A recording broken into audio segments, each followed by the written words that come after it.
नमस्कार, स्वागत है आपका विंध्य भारत में। मैं आपके साथ साक्षी गुप्ता। आपने कुछ दिन पहले असम से आई प्रधानमंत्री नरेंद्र मोदी की तस्वीरें देखी होंगी, जिसमें वह हाथी की सवारी करते दिखाई देते हैं।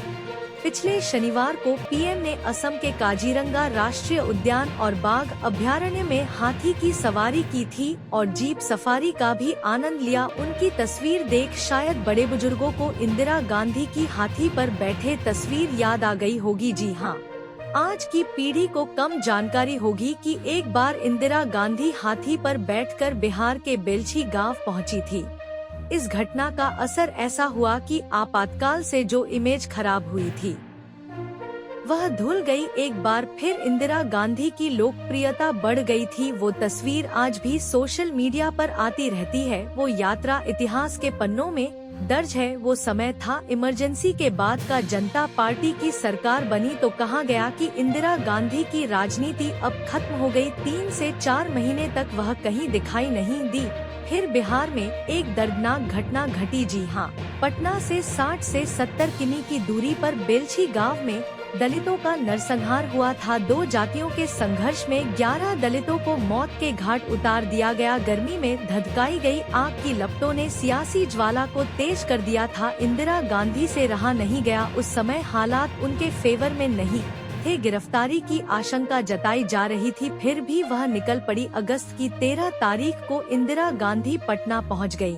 उस दिन बिहार में भारी बारिश हो रही थी। सहयोगियों ने मना किया, लेकिन इंदिरा बेलछी जाने पर अड़ गयी। रास्ते में बारिश और कीचड़ से उनकी गाड़ी रुक गई। कुछ दूर तक वह ट्रैक्टर से गई, उसके पहिए भी जवाब दे गए। रास्ते में नदी उफान पर थी। साथ चल रहे नेताओं ने सोचा कि इंदिरा को बेलछी तक कैसे पहुंचाया जाए। फिर एक हाथी का इंतजाम किया गया। अब समस्या हाथी पर बैठने की थी। वहां चढ़ने का कोई पारंपरिक जुगाड़ नहीं था। फिर भी इंदिरा गांधी हाथी पर चढ़ गयी।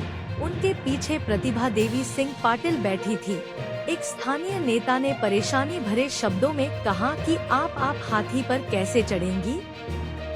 इंदिरा ने पूरे आत्मविश्वास के साथ जवाब दिया, मैं बिल्कुल चढ़ जाऊंगी। मैं पहली बार हाथी पर नहीं बैठ रही हूँ। हाँ, बहुत दिनों के बाद हाथी पर जरूर बैठ रही हूँ। उस हाथी का नाम मोती था। अंधेरा होने पर इंदिरा बेलछी पहुँची थी। इस घटना के बाद उनकी इमेज बदल गई। कमर तक भरे पानी से होते हुए हाथी पर बैठ इंदिरा गांधी बेलछी गांव पहुंची। वहां के लोग पूर्व प्रधानमंत्री को अपने बीच पाकर काफी खुश हुए। इंदिरा ने उनके आंसू पोंछे। हाथी वाली तस्वीर चर्चा का विषय बन गई। दलितों ने एकजुट होकर कांग्रेस का समर्थन किया। बताते हैं कि हाथी की एक सवारी ने इंदिरा की किस्मत बदल दी। आगे राजनीतिक करियर का ग्राफ चढ़ा और जनवरी 1980 में वह फिर से प्रधानमंत्री